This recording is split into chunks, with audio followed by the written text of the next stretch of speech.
आइए जाने पितर कौन होते हैं और क्या करते हैं। पितर ऐसी उच्च आत्माएं होती हैं जो मरण और जन्म के बीच की अवधि को प्रेत बनकर गुजारती हैं और अपने उच्च स्वभाव संस्कार के कारण दूसरों की यथासंभव सहायता करना चाहती हैं। इनमें मनुष्य की अपेक्षा अधिक शक्ति होती है क्योंकि वो सूक्ष्म जगत से संबंधित होती हैं, तो उनकी जानकारियां भी मनुष्य से अधिक होती हैं। उनका जिनसे संबंध हो जाता है उन्हें कई प्रकार की सहायताएं पहुंचाती हैं। भविष्य में ज्ञान होने से वे सामने वाले को सतर्क भी करती हैं और कई प्रकार की कठिनाइयों को दूर करने एवं सफलताओं के लिए सहायता करने का भी प्रयत्न करती हैं। ऐसी दिव्य प्रेत आत्माएं अर्थात पितर हमेशा सदाशयी, स्वभाव संपन्न और सहानुभूतिपूर्ण होते हैं।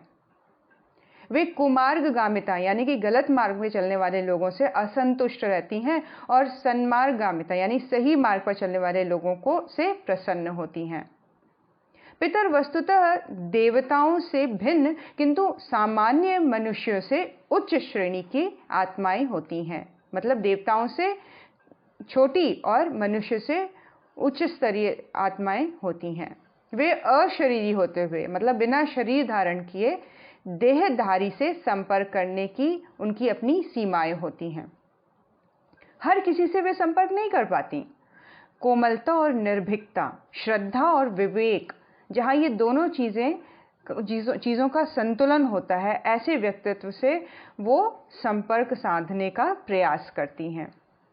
सर्वसाधारण उनकी छाया से डरते हैं, जबकि डराना उनका उद्देश्य नहीं होता। इसीलिए वे सर्वसाधारण को अपनी उपस्थिति का आभास तक नहीं होने देती। वे उपयुक्त मनोभूमि एवं व्यक्तित्व देकर ही अपनी उपस्थिति प्रकट करती हैं और हमेशा सत्य परामर्श, सहयोग, सहायता तथा सन्मार्गदर्शन करती हैं।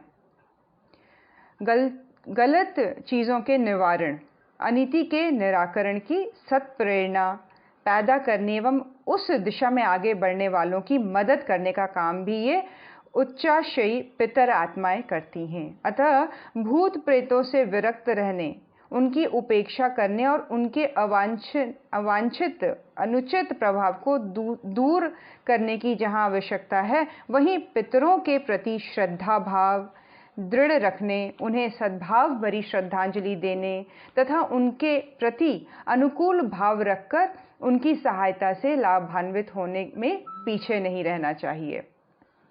पितरों के भी अनेक स्तर होते हैं और उन्हीं के अनुरूप वे सहायता करती हैं।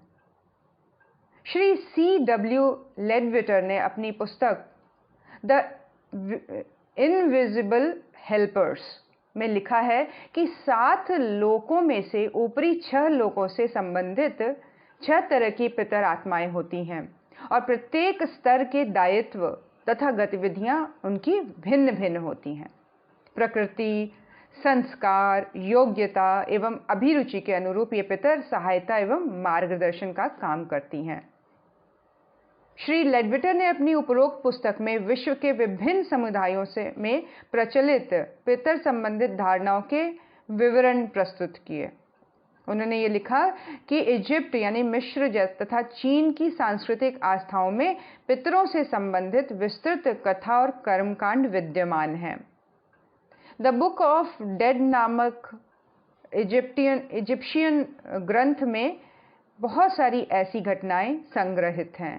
उनमें पितरों की गतिविधियों, उनके द्वारा दी जाने वाली सहायताओं के सैकड़ों मामले विस्तार से दिए गए हैं, किंतु पितरों की गतिविधियों का निरूपण करने वाले नियम तथा प्रक्रियाएं स्पष्ट रूप से नहीं दी गई हैं।